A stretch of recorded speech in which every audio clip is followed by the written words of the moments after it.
So we continue our journey with Jesus and the apostles. And today, kind of highlighting this tendency that we have in ourselves when we follow the Lord, that they were amazed at his every deed that led them to the excitement and the joy, like, this is him, this is the one, this is the Messiah. We like Jesus, this is a good thing, everything's going well for us. We like following Jesus, things are great.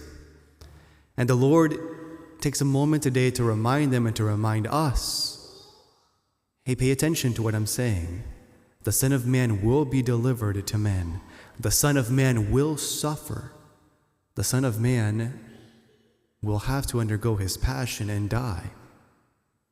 And then we see that the reaction is that we don't understand and we're too afraid to ask. So let's just keep it to the side. That it's easy for us to follow Jesus whenever things are great and they're comfortable and they're nice.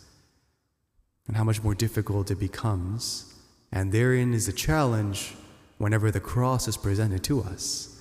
Whenever this God who is the all-powerful we find hanging from a tree. And then he tells us to pick up our own cross and follow him.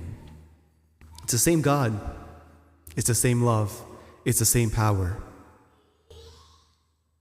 But there are moments in which the goodness and the glory comes. But there's a moment in which we're called to learn to love more. And that happens on the cross. That's what Jesus comes to teach us, to love like he did on the cross.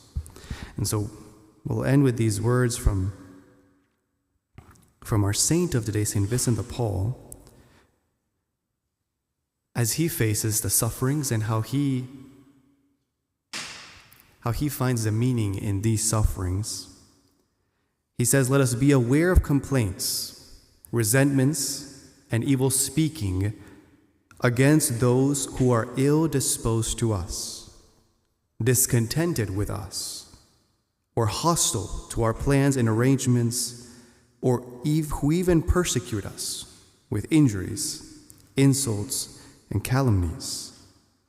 Rather, let us go on treating them as cordially as at first, or more, as far as possible showing them esteem, always speaking well of them, doing them good, serving them on occasion, even to the point of taking shame and disgrace upon ourselves, if necessary, to save their honor. And then he explains why. Why undergo all of these pains and sorrows and undergo the crosses? And he says, all this ought to be done first, to overcome evil with good, according to the teaching of the apostles.